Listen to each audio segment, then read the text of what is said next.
Welcome back, everybody. Hello.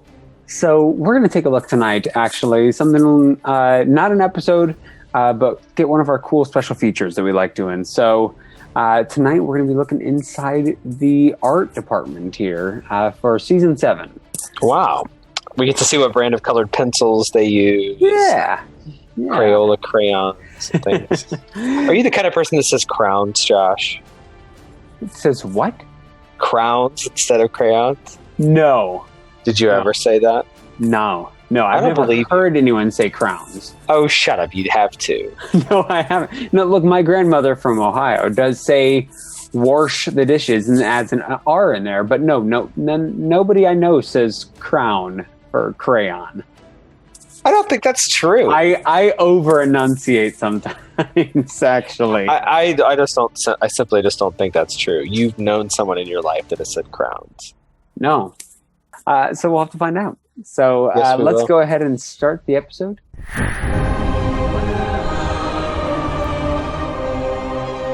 I was thrilled when I read the outline and realised there were so many new locations and so many big builds this year. As a member of the definitely art some club, we big just builds, rebuild that's for sure. everything. And that's what we do and that's what we love.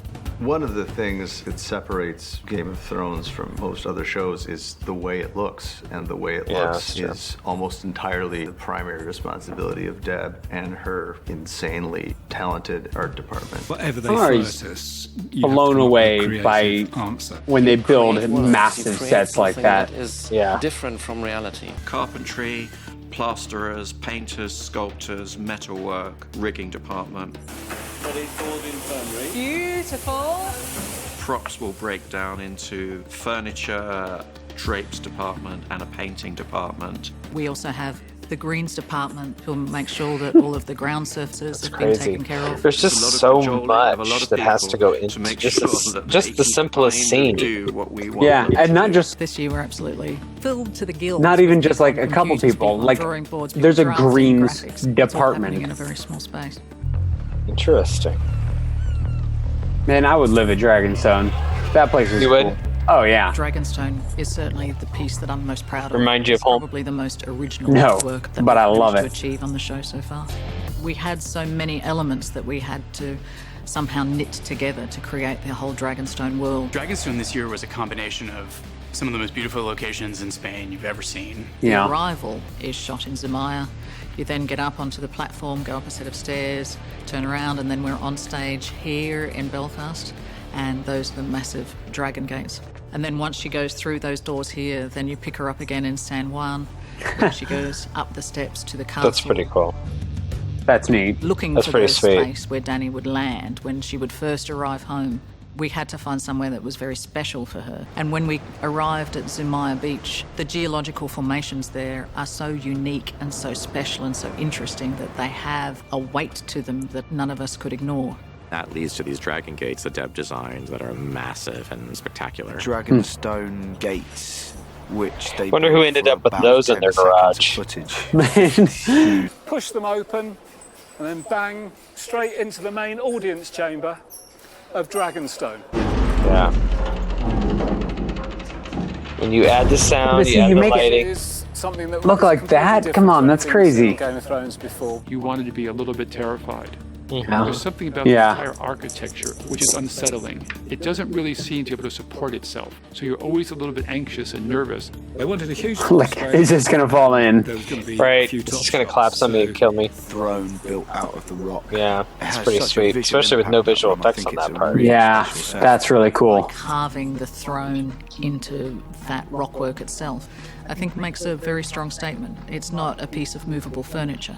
It's something that's tied to the building. It's something that the building was actually built Yeah, you're not moving around. that and relocating it. And They didn't get that at was IKEA. something that was really exciting. I'm so thankful. It creates like this idea of permanence as well for the armrests. throne and Oh, and a the. back. It's very exciting. She loves the We armrests. were doing That's funny. something special right from the beginning. Oh, the map rooms. For decades, House Lannister has been the true power in Westeros, and the seat of that power. Like I said, I want this Rock. this table. Grey Table's Worm and the really Unsullied cool. will sail for the Rock. I think the table's And take cooler, way cooler than the floor. Yeah, that table is So here we are in awesome. the Dragonstone map room. It's slightly changed from the original. We had this quite cool idea of thinking about World War II maps and how there was the Air Force and how that you'd often have like planes. And so the idea was that the dragons would be higher and have 3 dragons on the table that would be That's really like the cool. Air Force. That is cool. Air Force. And then you'd Yeah, it's have a neat way of all thinking around about it. foot soldiers, which would be the Unsullied. And they were I've always liked designed a the bit like super horns, decorative, so like they almost like became oversized chess chess pieces set that they use. war She just said it, chess set. Matt Yeah. Parker was individually thought of and what would visually for the audience be represented. So it was like a clear indication of who was what was where. We initially where would she's start from. with a sculpt out of clay, and then it'd be a molding process, and then a cleanup process to refine all of the details. They would then go through to our props painting department, and then they'd be delivered safely onto set and locked in a cage until they were allowed onto the map table. Gav, who makes all the props, he improved them really. Ned Stark's bastard, who's been named king in the north. We talked a lot actually about these 2 map rooms, and I feel like Yeah, even during the episode, it was really, You're really commander cool. of the Lannister army now. How do we proceed? Jim Staines and Rhiannon Fraser, and they created a beautiful map for the King's Landing map room. That was a wonderful piece. The art department, they create this world, and it's Yeah. extraordinary to play in it. The thing I heard about it was, before I even started this year, was there's a map on the floor, and I knew where it was going to be. So I thought, well, okay, big. big map. Drawing and painting and feeding those into the computer. We had a large print made first, and then we had 2 guys come in, Dave Packard and Greg Winters, who came in to actually paint the image that I had designed onto the floor. That is very cool, yeah. Staines, the graphic designer, would create something amazing, and he worked so hard on it and through many, many different iterations of it. And so the man who is firmly but politely dismissed by Jaime Lannister is indeed Jim Staines, who designed and created the map to begin with. I love that. Yeah, that's really He's cool. an actual like artist. That's great. We have this incredible location, the old shipyards in Seville. We created a dragon skull room in the basement of King's Landing. We have to create a feeling that dragon skulls have been stored there, semi-abandoned. It isn't a ritualistic space. We'll use any artwork that the art department have generated, and we'll use a whole bunch of real-world references as well. For textures, we have a sheep skull to look at how the surface texture looks. We try to basically bring everything back into a reality using reference from the real world. The large dragon skull. Everyone's so covered in foam. Done at the art department. Yeah, that'd be And such a then massive job. The best thing that they did this year was that giant dragon's head.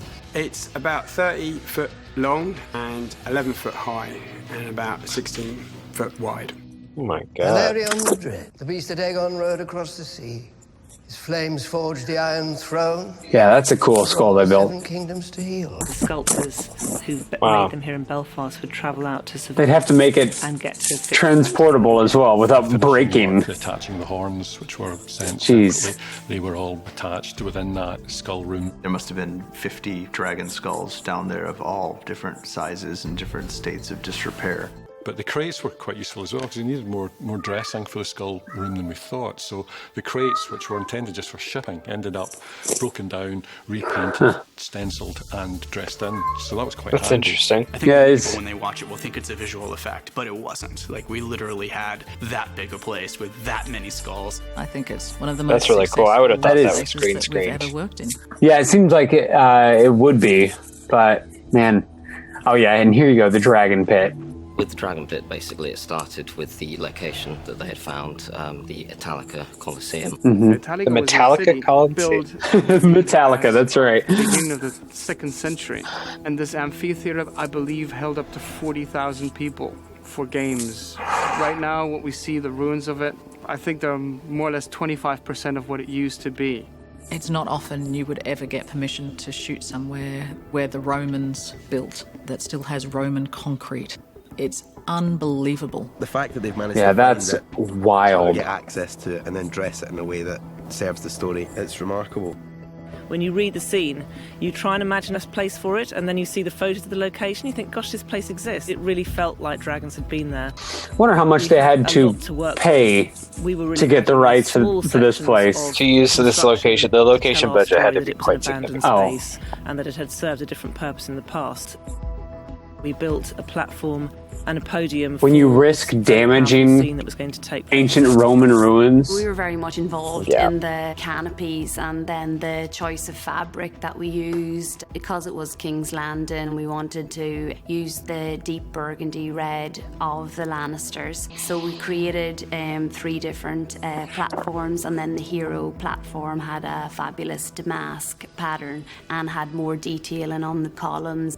The chairs that Cersei actually sat on were like lovely leather embossed chairs with arms that had a bit more stature. We had to fill in the pit where the animals were kept and the gladiators would wait before the fights in Roman times. The existing Roman architecture, we weren't allowed to touch it at all with our set. So logistically, building a structure on top of that, it took quite a lot of time, and it was very closely supervised by archaeologists that worked at the site. What I loved about the space and what Interesting. I fought really hard for was to be able to have the hound with the white come up from below. Cersei enters at ground level and Dany enters on her dragon from above, so that you understand. Yeah, that is kind of cool, actually. The space works very clearly. Yeah. Highgarden, we didn't spend as much time there, but in Spain had found Almodovar Castle, which seemed like a perfect match for Highgarden. This year, we've had quite a variety of amazing locations. We've had 2 different... Man, they just traveled the world. My God, yeah. Trujillo, and then the one that was Highgarden, which was Almodovar. The morning we shot there, we came up at sunrise, and there was a mist across the fields there that was just magical. It was Tolkien-esque. It was extraordinary. There were things to do there. Love it. A lot of our work has generally been taking away anything that's modern and build things to disguise the things that we couldn't safely remove. And then the set dressing, adding in all of the chests and the gold, telling the story that way. A lot of things that went into that location. You have the big courtyard scene where... That is such a big part of this job. I feel like they... Like, not only did they have to decorate it like this... That was made here by our modelling department. And do all the detailed work, but you have to not damage the actual location. Right, and these are, gold-plated locations that are not replaceable. We wanted to establish a certain amount of wealth that they had, that there was obviously something that Jaime would be interested in, that the Lannisters would be removing and taking for themselves. The chamber where Jaime finds Olenna waiting for him, that was built in Belfast. There wasn't a room that was big enough to be shot in, that had enough sort of crew access, that allowed the camera the space that we needed there on location. Man, so once again, okay, we're going to shoot this scene. Let's fly you everyone to Belfast. No, I made sure of that. Jeez. It was me. My name is Samuel Tarley, brother of the Night's Watch, training to serve as Maester at Castle Black. 12 beds, for instance, for like the infirmary in the Citadel. They'll get concepted and then everything gets researched. What fabrics we'll use and materials. Within the Citadel, we also had a lot of surgical instruments to make from scratch. And then it started with Jess Sinclair, and she was there doing the concept art for these instruments. Looking at a lot of things from the clay was good, useful. Wouldn't want my tonsils taken out with any of that shit. No, seriously. And David and Dan like quite gory things, so then you might up the drama to make it more. Yeah, that was a gory scene. Cross between sort of medieval, sort of, we're in that sort of medievalish world, but at the same time, we're in the Citadel, and what does that mean, and what sort of instruments would Sam use to operate on Jorah? Gavin, our props maker, he made all of those beautiful instruments that then get handed on to Kevin, and he ages them all. They then all get handed to Gordy, and then he keeps them all and is responsible for them, and he's made a lovely little pouch for them that is also part of the scene. We wanted a look on them. I mean, they wanted to look sort of nasty and kind of, it's like, you don't want anyone coming near you with those objects. They have to look appropriate to that period, but yet at the same time look real and convincing, as if you could perform an operation with them. So those all had to be designed, all had to be made in-house. Purely crazy. Oh my! The sheer amount of work that just goes into things you would have stuff. found wouldn't have been nearly as Yeah, you would think like something like to dream up. Boy, just go get this thing at, like they said, like a secondhand shop or something. But no, jeez, it's so gross. But no, like making the knives, making everything. Yeah, it's pretty amazing. It's It really incredibly is. intense. And there's more. There's more. So we're going to watch the rest of this next week because this one we felt like, they made it a two-parter for a reason. There's a lot of good content. And lots of things to look forward to, Joe. Lots of things to look forward to. So thank you all for joining us today as we both get to look a little bit behind the curtain inside the art department there. So it was exciting. It was really cool to see. It was cool. It was cool. Thank you, guys. We hope you enjoyed this little special feature. As always, I'm Josh Dawes. I'm Josh Driscoll. And we're the Western Bros. It's We'll true. see you next Yeah. time. What a crazy episode. That was insane. Thanks for watching with us. Crazed. So why don't you like, subscribe, and stay notified. And if you really like us, hop on over, support us on Patreon. We would love to see you in the future. This is a Swiffer.